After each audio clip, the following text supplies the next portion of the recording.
मुंशी प्रेमचंद की कालजयी कहानी मनोवृत्त से आपका सलैया साहित्य संसार में हार्दिक अभिनंदन करते हैं। एक सुंदर युवती प्रातःकाल गांधी पार्क में बिल्लौर के बेंच पर गहरी नींद में सोई पड़ी। यह चौंका देने वाली बात है। सुंदरियां पार्कों में हवा खाने आती हैं, हंसती हैं, दौड़ती हैं, फूल पौधों से खेलती हैं, किसी का इधर ध्यान नहीं जाता। लेकिन कोई युवती रविश के किनारे वाले बेंच पर बेखबर सोए, यह बिल्कुल गैर मामूली बात है। अपनी ओर बलपूर्वक आकर्षित करने वाली रविश पर कितने आदमी चहलकदमी कर रहे हैं। बूढ़े भी जवान भी एक एक क्षण के लिए वहां ठिठक जाते हैं, एक नज़र वह दृश्य देखते हैं और तब चले जाते हैं। युवक वृंद रहस्य भाव से मुस्कुराते हुए, वृद्धजन चिंता भाव से सिर हिलाते हुए और युवतियां लज्जा से आंखें नीची किए हुए। बसंत और हासिम निकर और बनियाइन पहने नंगे पांव दौड़ रहे हैं। बड़े दिन के छुट्टियों में ओलंपियन रेस होने वाला है। दोनों उसी की तैयारी कर रहे हैं। दोनों इस स्थल पर पहुंचकर रुक जाते हैं और दबी आंखों से युवती की ओर देखकर आपस में ख्याल दौड़ाने लगते हैं। बसंत ने कहा, इसे और कहीं सोने की जगह नहीं मिली। हासिम ने जवाब दिया, कोई वेश्या है। लेकिन वेश्याएं भी तो इस तरह बेशर्मी नहीं करती। वेश्या अगर बेशर्म न होती तो वेश्या नहीं। बहुत सी ऐसी बातें हैं जिनमें कुलवधू और वेश्या दोनों एक व्यवहार करती हैं। कोई वेश्या मामूली तौर पर सड़क पर सोना नहीं चाहती। रूप छवि दिखाने का नया आर्ट है। आर्ट का सबसे सुंदर रूप छिपाव है, दिखाव नहीं। वेश्या इस रहस्य को खूब समझती है। उसका छिपाव केवल आकर्षण बढ़ाने के लिए हो सकता है, मगर केवल यहाँ सो जाना यह प्रमाणित नहीं करता है कि यह वेश्या है। इसकी मांग में सिंदूर है। वेश्याएं अवसर पड़ने पर सौभाग्यशाली बन जाती हैं। रात भर प्याले के दौर चले होंगे, काम किरणाएं हुई होंगी, अवसाद के कारण ठंडक पाकर सो गई होगी। मुझे तो कुलवधू सी लगती है। कुलवधू पार्क में सोने आएगी। हो सकता है घर से रूट कर आई हो। चल कर पूछे ही क्यों ना। निरे अहमक हो, बगैर परिचय के आप किसी को जगह कैसे सकते हैं। अजी चलकर परिचय कर लेंगे, उल्टे और एहसान जताएंगे। और जो कहीं झिड़क दे, झिड़कने की कोई बात भी हो, उससे सौजन्य और सहृदयता से डूबी हुई बातें करेंगे। कोई युवती ऐसी बातें सुनकर चिढ़ नहीं सकती। अजी गत यौवनाएं तक तो रस भरी बातें सुनकर फूल ही नहीं उठती। यह तो नवयौवना है। मैंने रूप और यौवन का ऐसा सुंदर संयोग नहीं देखा था। मेरे हृदय पर तो यह रूप अब जीव पर्यंत के लिए अंकित हो गया। शायद कभी न भूल सकूं। मैं तो फिर यही कहता हूं कि कोई वेश्या है और रूप की देवी वेश्या भी हो, उपास्य है। यही खड़े खड़े कवियों की सी बातें करोगे। जरा वहाँ चलते क्यों नहीं। तुम केवल खड़े रहना, पास तो मैं डालूंगा। कोई कुलवधू है, कुलवधू पार्क में आकर सोए तो इसका इसके सिवा और कोई अर्थ नहीं कि वह आकर्षित करना चाहती है और यह वेश्या मनोवृत्ति है। आजकल की युवतियां भी तो फॉरवर्ड होने लगी हैं। फॉरवर्ड युवतियां युवकों से आंखें नहीं चुराती, हाँ, लेकिन है कुलवधू। कुलवधू से किसी तरह की बातचीत करना मैं बेहुदगी ही समझूंगा। तो चलो फिर दौड़ लगावें। लेकिन दिन में वह मूर्ति दौड़ रही है, तो आओ बैठे। जब वह उठकर जाने लगे तो उसके पीछे चलें। मैं कहता हूँ है वेश्या और मैं तो कहता हूँ कुलवधू। तो 10-10 की बाजी रही। दो वृद्ध पुरुष धीरे धीरे जमीन की ओर ताकते आ रहे हैं, मानो कोई खोई जवानी ढूंढ रहे हों। एक की कमर झुकी, बाल काले, शरीर स्थूल। दूसरे के बाल पके हुए पर कमर सीधी, इकहरा शरीर। दोनों के दांत टूटे पर नकली दांत लगाए। दोनों की आंखों पर ऐनक। मोटे महाशय वकील हैं, छर्रे महोदय डॉक्टर। वकील, देखा यह 20वीं सदी की करामात। डॉक्टर, जी हाँ देखा। हिंदुस्तान दुनिया से तो अलग नहीं है, लेकिन आप इसे शिष्टता तो नहीं कह सकते। शिष्टता की दुहाई देने का अब समय नहीं है। है किसी भले घर की लड़की। वेश्या है साहब, आप इतना भी नहीं समझते। वेश्या इतनी फूहड़ नहीं होती और भले घर की लड़कियां फूहड़ होती हैं। नई आज़ादी है, नया नशा है। हम लोग तो बुरी भले में काट लिए। जिसके सिर आएगी वह झेलेंगे। अफसोस जवानी रुखसत हो गई। ज़िंदगी जहन्नुम से बदतर हो जाएगी। मगर आँख तो नहीं रुखसत हुई, वह दिल तो नहीं रुखसत हो गया। बस आँख से मैंने देखा तो कहता हूँ कि आँख से देखा करो और दिल जलाया करो।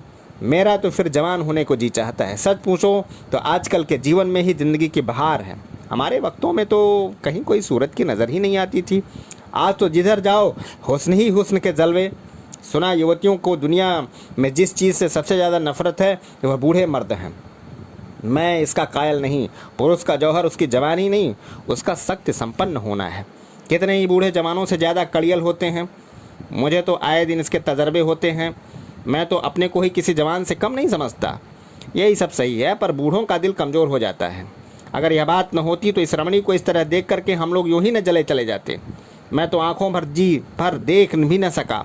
डर लग रहा था कि कहीं उसकी आंखें न खुल जाएं और वह मुझे ताकते देख ले तो दिल में क्या समझे।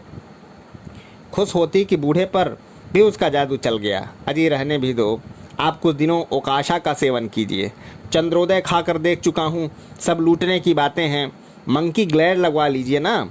आप इस युवकी से मेरी बात पक्की करा दें, मैं तैयार हूँ। हाँ, यह मेरा जिम्मा, मगर भाई हमारा हिस्सा भी रहेगा। अर्थात यह है कि कभी कभी मैं आपके घर आकर अपनी आंखें ठंडी कर लिया करूँगा।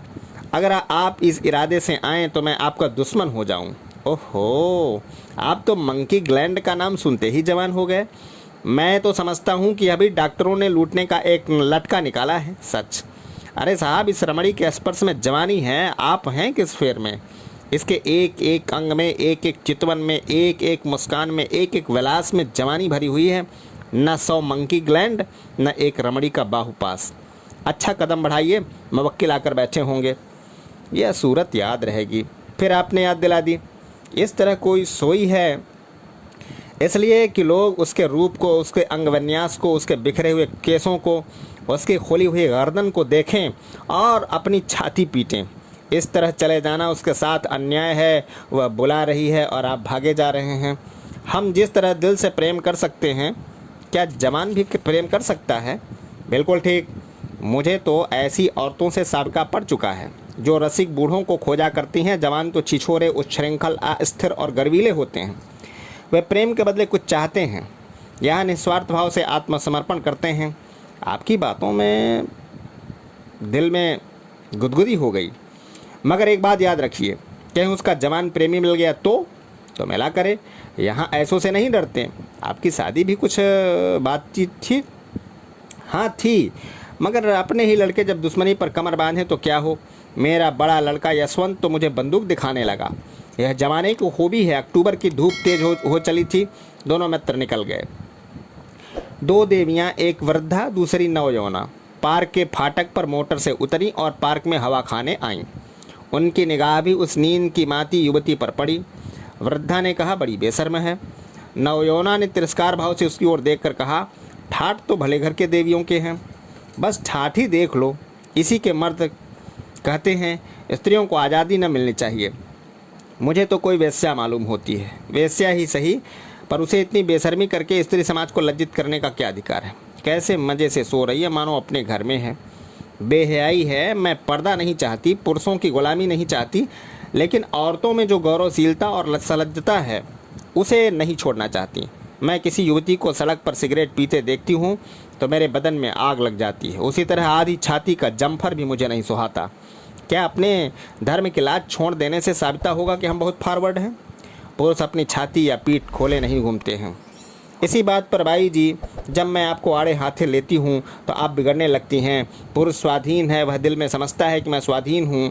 वह स्वाधीनता का स्वांग नहीं भरता। स्त्री अपने दिल में समझती है कि वह स्वाधीन नहीं है, इसलिए वह अपनी स्वाधीनता का ढोंग करती है। जो बलवान हैं वे अकड़ते हैं नहीं, जो दुर्बल हैं वह अकड़ दिखाते हैं। क्या आप उन्हें अपने आंसू पोंछने के लिए इतना अधिकार भी नहीं देना चाहती? मैं तो कहती हूँ कि स्त्री अपने को छिपाकर पुरुष को जितना नचा सकती है, अपने को खोल कर नहीं नचा सकती। स्त्री ही पुरुष के आकर्षण की फिक्र क्यों करे? पुरुष क्यों स्त्री से पर्दा नहीं करता?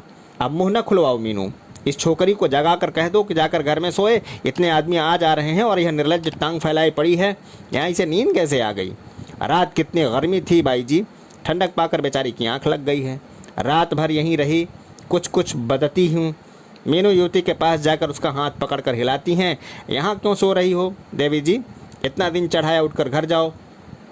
युवती आंखें खोल देती है। ओहो, इतना दिन चढ़ाया? क्या मैं सो गई थी? मेरे सिर में चक्कर आ जाया करता है। मैंने समझा शायद हवा से कुछ लाभ हो, यहाँ आई, पर ऐसा चक्कर आया कि मैं इसी बेंच पर बैठ गई। फिर मुझे होश न रहा। अब मैं भी खड़ी नहीं हो सकती। मालूम होता है कि मैं गिर पड़ूंगी। बहुत दवा की पर कोई फ़ायदा नहीं।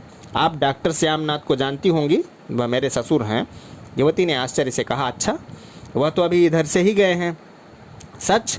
लेकिन मुझे पहचान कैसे सकते हैं? अभी मेरा गौना नहीं हुआ है, तो क्या आप उनके लड़के वसंतलाल की धर्मपत्नी हैं? युवती ने शर्म से सिर झुकाकर स्वीकार किया। मीनू ने हंसकर कहा, वसंतलाल तो अभी इधर से गए हैं, मेरा उनसे यूनिवर्सिटी का परिचय है। अच्छा, लेकिन मुझे उन्होंने देखा कहाँ है? तो मैं दौड़कर डॉक्टर को खबर दे दूँ? जी नहीं, मैं थोड़ी देर में बिल्कुल अच्छी हो जाऊँगी, वसंतलाल भी वहीं खड़ा है, उसे बुला दूँ? जी नहीं, किसी को न बुलाइए। तो चलो, अपनी मोटर पर तुम्हें तुम्हारे घर पहुंचा दूं, आपकी बड़ी कृपा होगी। किस मोहल्ले में? बेगमगंज, मिस्टर जयराम दास के घर। मैं आज ही मिस्टर वसंतलाल से कहूँगी।